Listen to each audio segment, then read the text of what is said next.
Hi everyone, I would really like to talk about anxiety.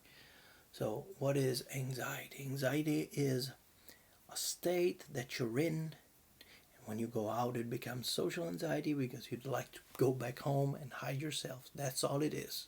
It has nothing to do with people.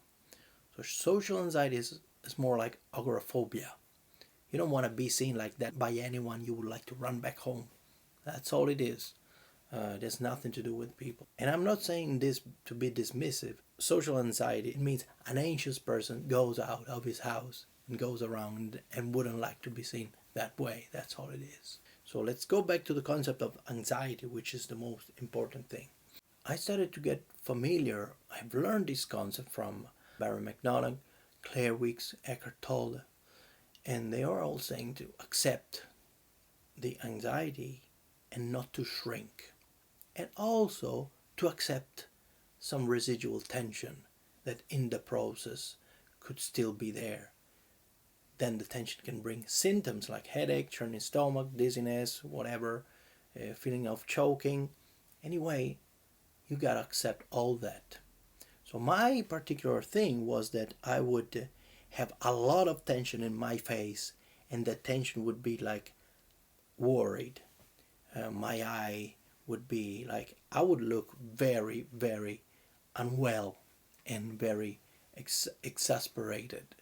So I've asked around what I should have done with this thing, if it was fear or if it was the reaction to fear, and if it was the reaction to fear, I shouldn't have accepted it if it was the wrong reaction, because the right reaction is acceptance. But somehow they wouldn't understand what I wanted to say.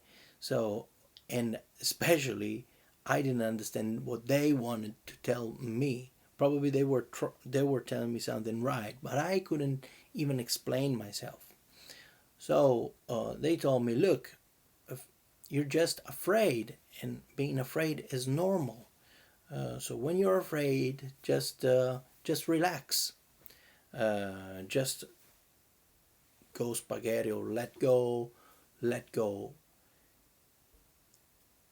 And they also advise me, look, no one will notice your expression as long as you're accepting. Go around and just do that face, exaggerate it. So I would go around with that desperate face and would talk to people like that to show myself that no one would have noticed. Anyway, I did it. And I thought that because I decided, okay, uh, I'm doing the right thing, because this expression is just residual tension. I am accepting. This is a symptom. It will go away if I don't try to push it away. So don't push it away. Let your face be worried. Okay? Let your face be worried. Keep accepting the anxiety and let all these things not bother you. What happened was that I then moved recently to a small town where I know everyone, my hometown.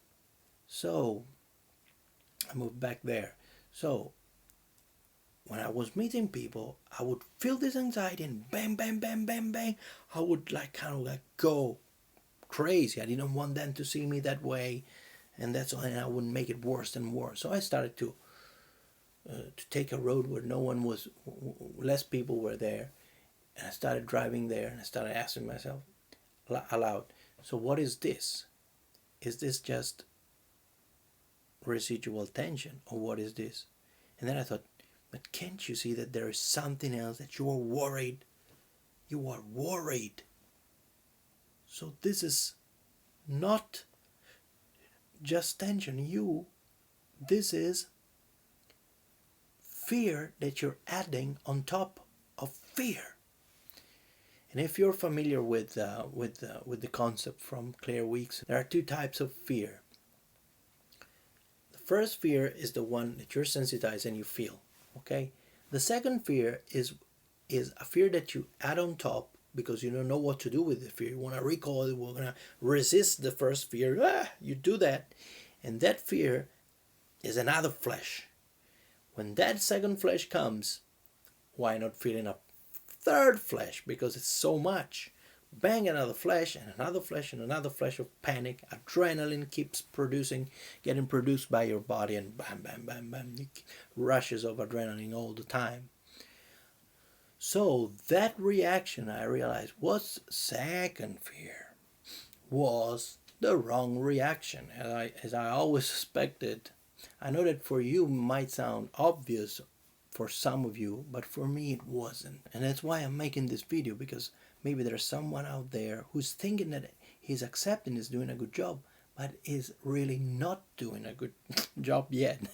So you still have to do the right thing.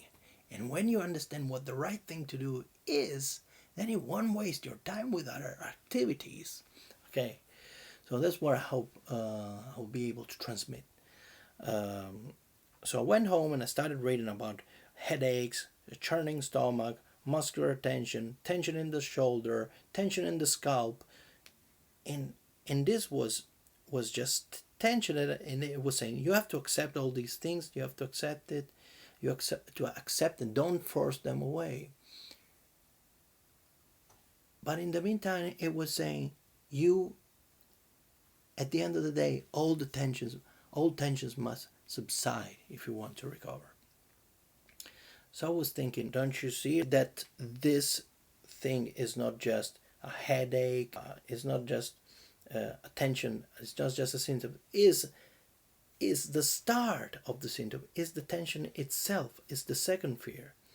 But then I have asked myself also, but wait a second, aren't all tensions the same? Doesn't it come from a reaction? So why this distinction between residual tension and second fear? And then I realized, but of course it's not. The only thing that differentiates these two is the level of acceptance that you put in the equation. If you're really accepting, that means that you're not worrying anymore. When you're not worrying anymore, whatever tension you have is just residual, and it's gonna go to dissipate in time. So the real difference is made by your level of acceptance. So all your efforts, where I was putting my efforts in the wrong place, I was trying to accept the wrong reaction to the first fear. Now I realized that I had to accept the fear itself.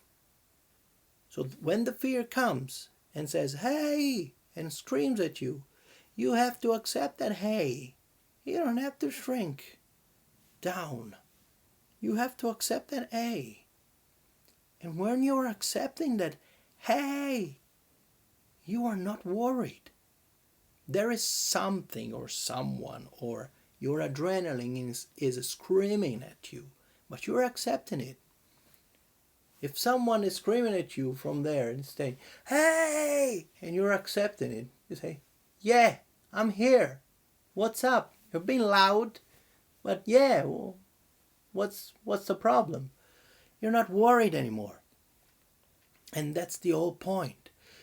The measure that will make you understand if you're doing good or not is how much you realize that you are still worried about the fear. Yeah.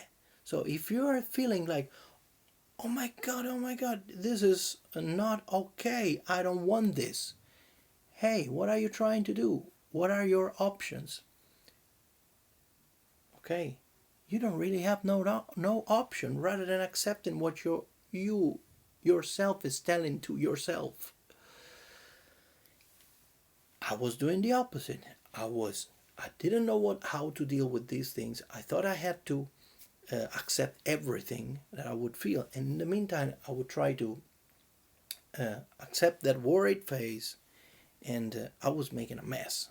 So the real point here is that you have to accept the first fear. So what you have to do, you have to realize that fear is a feeling. Fear is coming to you, and what the right thing to do is you have to observe it. Really, where is it? Where am I feeling this fear? Let me feel it. You accept it. And when you're accepting it, you're not worrying about it.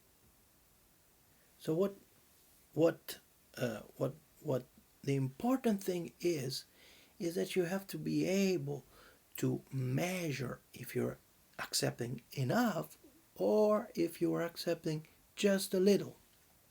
If you're accepting just a little, you're still gonna feel like shit. You're gonna still feel worried.